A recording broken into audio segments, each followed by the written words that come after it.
All right, so let's actually talk about it. I've actually been waiting a little while before actually wanting to bring up anything about the censorship of games on Steam, and now itch.io has kind of taken an even bigger hit in comparison. So let's talk about it. So, Steam recently began to prohibit games that violate users' the rules and standards of payment processors and banks, in a move which may consider to be a form of censorship, predominantly affecting adult games. And I think that the Nier creator actually has a really damn good point. Nier creator Yokotaro says it's not only bad for games, but it endangers democracy itself, which is a hell of a statement to say the least. Yogotaro tweets about credit card payment companies refusing to process payments for legal adult content. Publishing and similar fields have always faced regulations that go beyond the law, but the fact that payment processor, which is involved in the entire infrastructure of content distribution, can do such things at its own discretion seems to be dangerous on a whole new level. And you might be wondering, okay, where the heck is all of this coming from? Basically, what's happened is that on Steam, basically a bunch of games have been banned that seemingly have some interesting, not safe for work elements to them,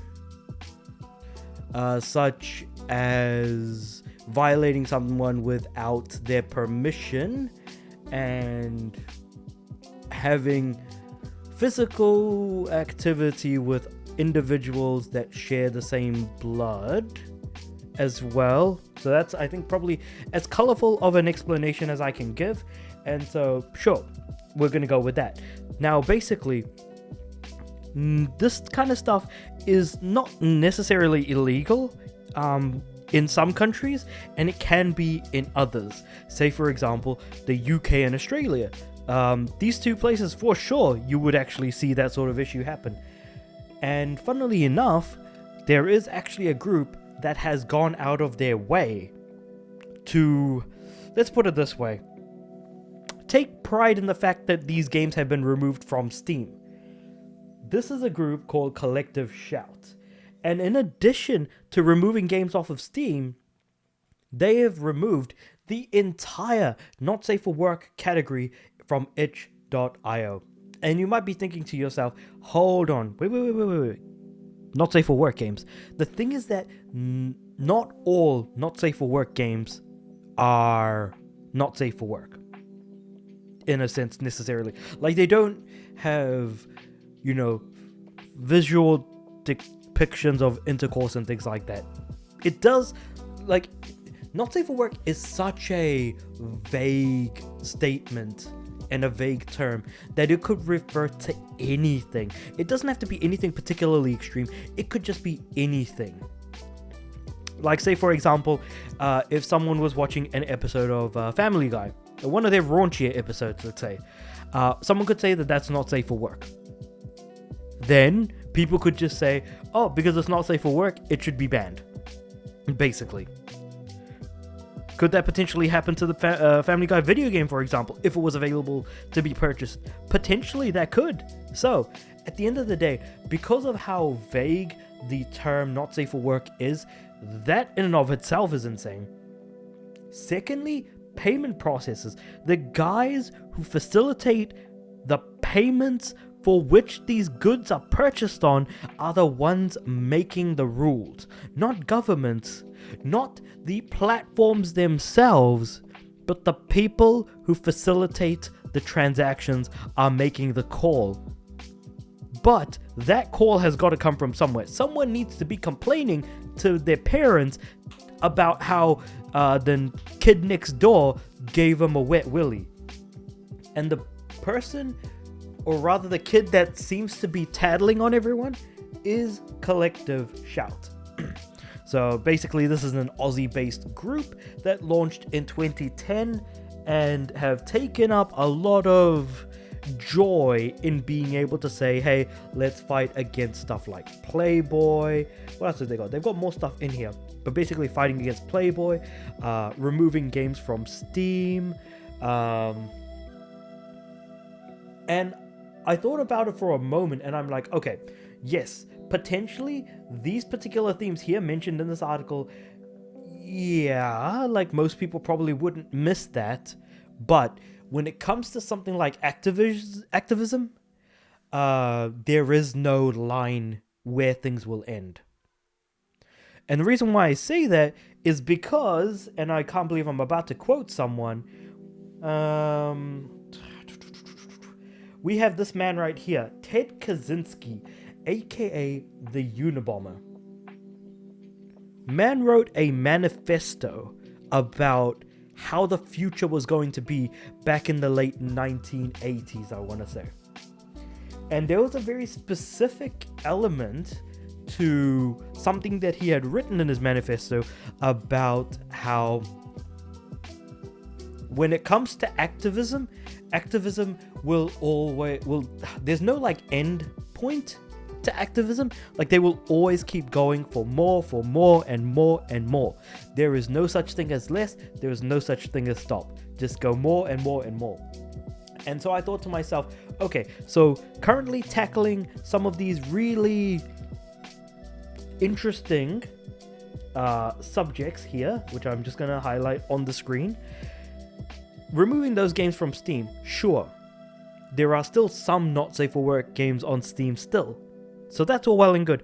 But now going after itch.io, all not safe for work games have now been removed. So now, if all not safe for work games are removed from itch.io, are they now going to go back to Steam and be like, now remove all of your not safe for work games? All of them. And it seems like what they're doing seems to be in relation to protecting, they're doing it under the guise of protecting kids and women.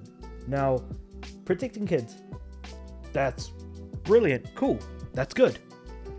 But the problem is that we as people are kind of hardwired to have some level of gratification in that sense. So there is an anime called Shimoneta. Shimoneta is about when the government bans anything that is related to sex-based industries and things like that, and materials like even just seeing the photo of someone in a swimsuit is too much, and people will get shot on sight and get shot on sight basically when they get caught with anything like that and all that material is burnt. When in the future people aren't aware of how their body works and functions, that's kind of going to be a bit of a problem. And then I thought about it from a gaming perspective. Well, I think Tomb Raider wouldn't happen anymore. Like, we would not get a game like the Tomb Raider reboot trilogy, where Lara Croft goes through a lot. And I could easily see them getting rid of games like... I was thinking of Cyberpunk 2077, where you can play as a female version of V. Mass Effect is definitely out of the question. FemShep is in there. Like, if there's any game that features a woman as a main character, as a side character, if you moving forward see games with no women in them at all, I feel like that's a potential path that these things can take. Now, everything that I'm saying here about the future of something like Shimoneta, for example, happening in real life is extremely unlikely. But the fact that I'm even talking about it at all kind of should be at least a little bit worrying. And this encroachment on materials, for example, tackling something very specific with what they did with Steam, being like, okay, we're targeting the extreme ends initially, then we're going to tackle everything not safe for work, and then we're going to keep moving in on from there. I don't think that no matter how many times you listen to Collective Shout, especially the payment processes, and I think this is going to be a very important thing to talk about, no matter how much these payment processes listen to Collective Shout will never ever be satiated. I do not believe that in any way, shape or form. I do not think that Collective Shout will ever stop, because the more stuff they do, the more power they get, and the more power they get, the more they're going to keep continuing moving forward. Well, this was a very cheery video to make. about how if there is any woman or child in any video game, that could potentially be considered a game that needs to be removed from sale, then so be it. But payment processors should not have the ability to tell you what you can and can't pay for.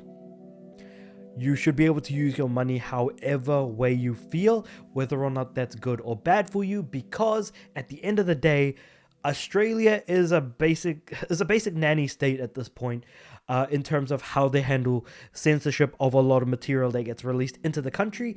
And so for a group to be from that country should not be surprising, but their censorship on the Australian side, which is quite extreme, should not affect the rest of the world. I'm just saying. But with all of that being said, however, I'm sure there's a lot more that I could have spoken about. I feel like I could have been a lot more eloquent about how I spoke about it. I feel like I was all over the place, but that's at least most of the information that I kind of wanted to get out there in terms of how you should probably look at things, but also the people involved and how they're involved in some way, shape, or form. But with all of that being said, however, let me know what you guys think about all of this in the comments below. And this is going to be a very, very interesting video that if it happens to pop off and people are commenting, this is going to be an interesting one to look at in terms of the comment section. But with all of that being said, let me know what you guys think about all of that in the comments below. Like the video if you liked it, subscribe to the channel. I'm aiming for 500 subs by the end of the year. And with all that being said, I do upload every day, so I'll see you guys tomorrow.